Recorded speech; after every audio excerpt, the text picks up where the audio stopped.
E aí o versículo 31 diz: Eis que conceberás e darás à luz um filho, a quem chamarás pelo nome de Jesus. Este será grande e será chamado Filho do Altíssimo.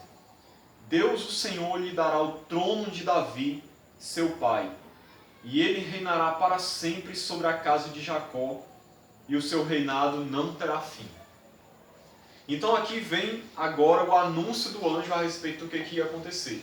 Ele começa dizendo algo que com certeza surpreendeu muito ela, quando ele diz: Eis que conceberás e darás à luz um filho. A primeira coisa que deve ter vindo na cabeça dela deve ter sido o quê? Como é que eu vou conceber? Como é que eu vou dar à luz um filho? Se eu nem sou casado ainda, eu nem me casei. Como é que eu vou ter um filho? E o anjo estava aqui anunciando que ela ia conceber, que ela ia ficar grávida. Essa deve ter sido a primeira surpresa dela. E aí o anjo continua dizendo outras coisas que com certeza surpreenderam muito ela. Este será grande e será chamado Filho do Altíssimo. Ou seja, o anjo diz em outras palavras, não vai ser qualquer pessoa, vai ser alguém grande. Ou seja, vai ser alguém que aos olhos de Deus tem um status elevado. E ele será chamado Filho do Altíssimo. Esse título de Jesus aqui já diz muita coisa. Mostra realmente o quanto ele é grande. Por ser Filho do Altíssimo, ninguém era chamado dessa maneira aqui.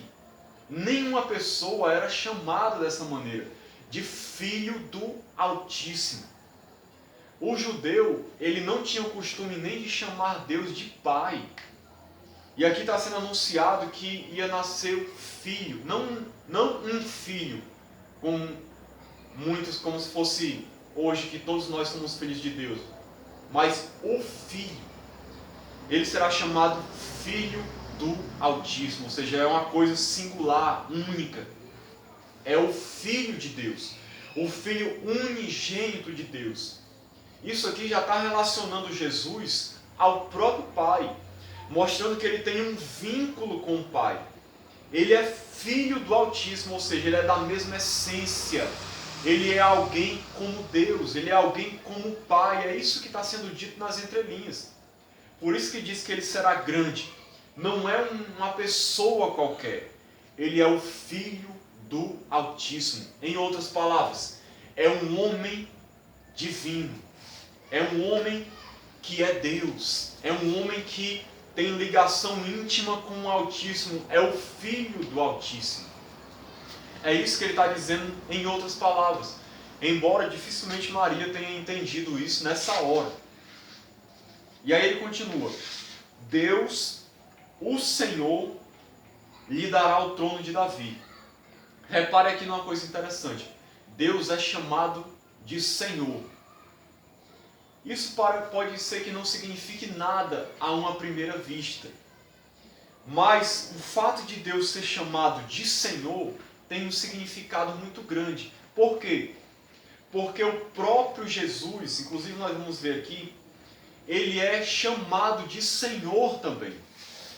É uma das maneiras que mais se usa para se referir a Jesus, é o título Senhor, que é uma palavra grega que é Kyrios, Senhor.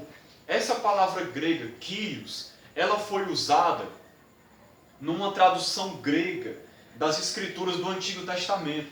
Só para vocês entenderem, o Antigo Testamento foi traduzido certa vez por 70 anciãos e fizeram uma tradução do hebraico para o grego antes de Jesus nascer.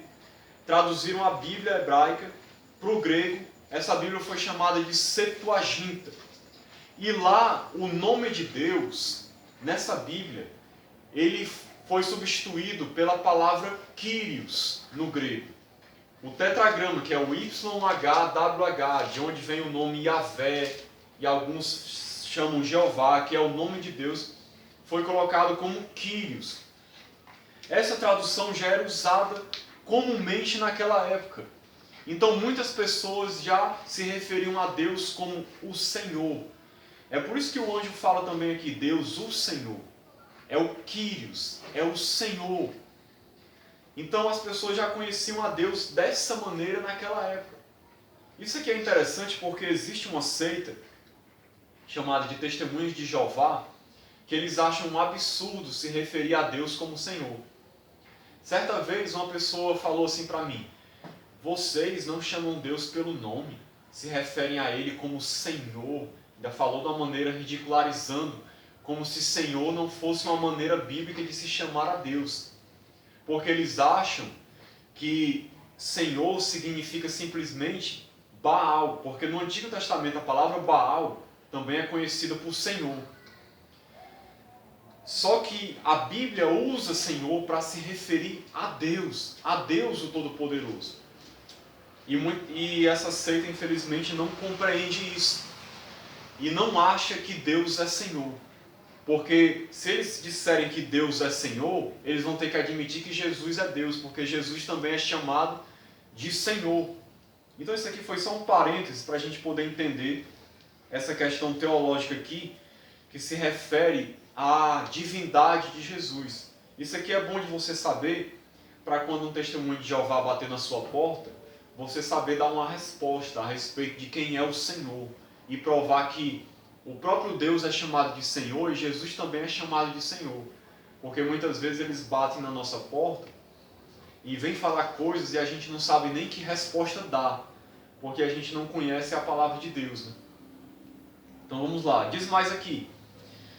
Lhe dará o trono de Davi, ou seja, o que significa isso? Jesus é o Messias prometido.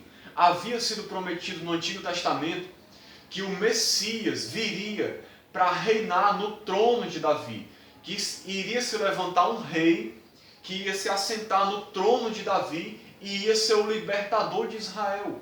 Havia essa promessa no Antigo Testamento.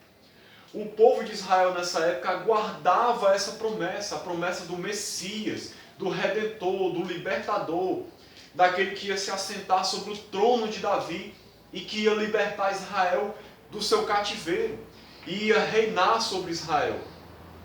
E eles esperavam isso literalmente, eles esperavam um rei que ia sentar no trono de Davi, que ia novamente restaurar Israel como nação, e Israel ia ser o centro do mundo, governar sobre todas as nações.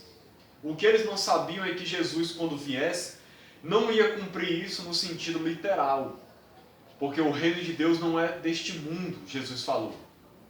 Que o reino dele não era deste mundo. Ele não veio para um reino físico. Essa foi uma das razões porque muitos israelitas não acreditaram em Jesus, porque esperavam um rei que ia se assentar num trono físico para libertar Israel.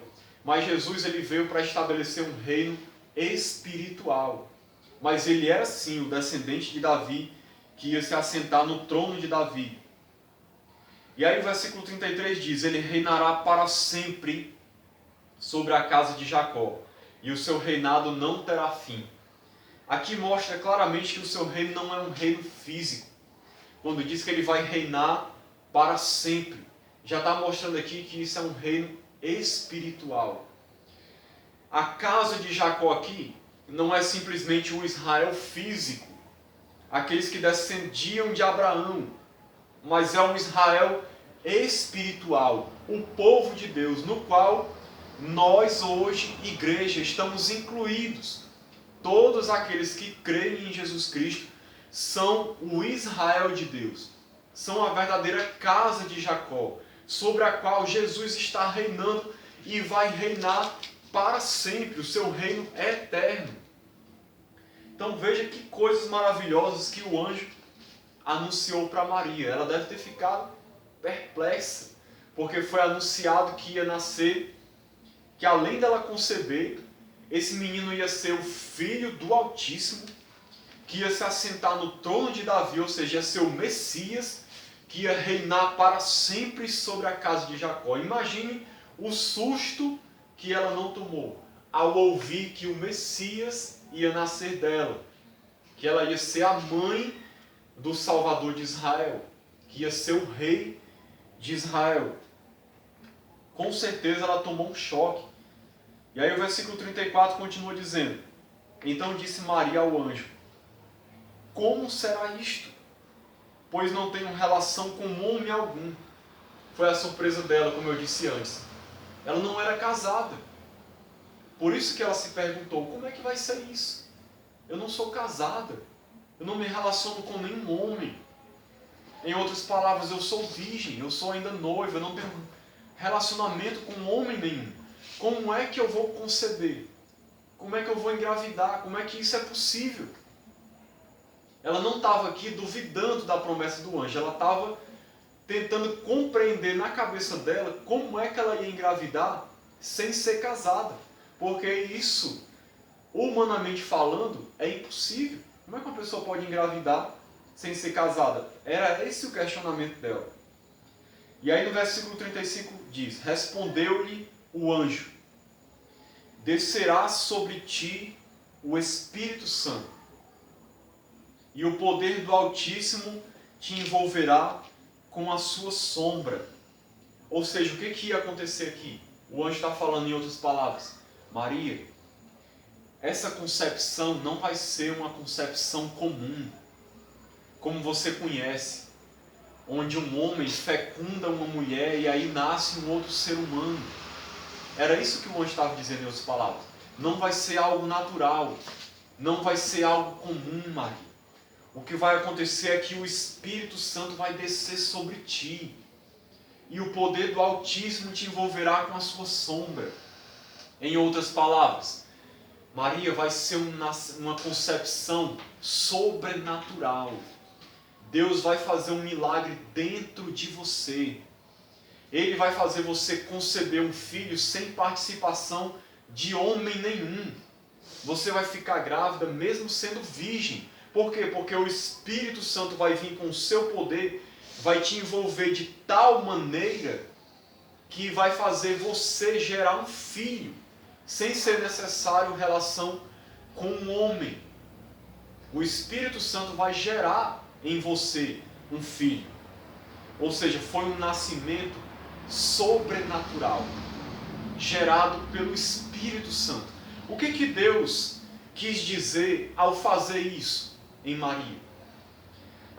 Deus estava mostrando aqui que a pessoa que ia nascer ali no ventre dela não era uma pessoa qualquer. É por isso que o anjo diz assim: o ente santo que há de nascer será chamado Filho de Deus. Ou seja, vai nascer em você uma pessoa santa.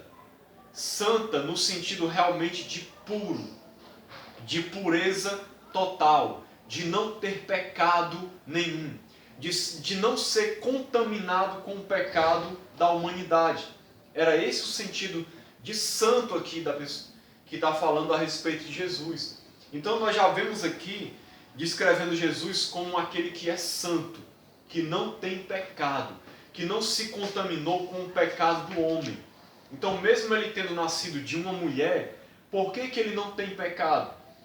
Porque ele não nasceu de uma relação sexual normal entre um homem e uma mulher. Foi uma geração milagrosa, uma concepção milagrosa no ventre de Maria. Para quê? Para que ele pudesse nascer incontaminado, sem contaminação nenhuma do pecado, e pudesse ser santo, o Filho de Deus que é homem, mas que é divino ao mesmo tempo, sem pecado nenhum. É por isso que aconteceu dessa maneira, porque se Jesus tivesse nascido, um nascimento natural de um homem e uma mulher, ele ia ser um descendente de Adão, contaminado pelo pecado. E de maneira nenhuma ele poderia ser o salvador da humanidade, porque ele seria um homem pecador, como todos nós. Mas o fato dele ter nascido dessa maneira foi para ele ser esse ente santo, sem pecado, que se tornou Deus, Deus homem, salvador de toda a humanidade. Louvado seja o Senhor por isso.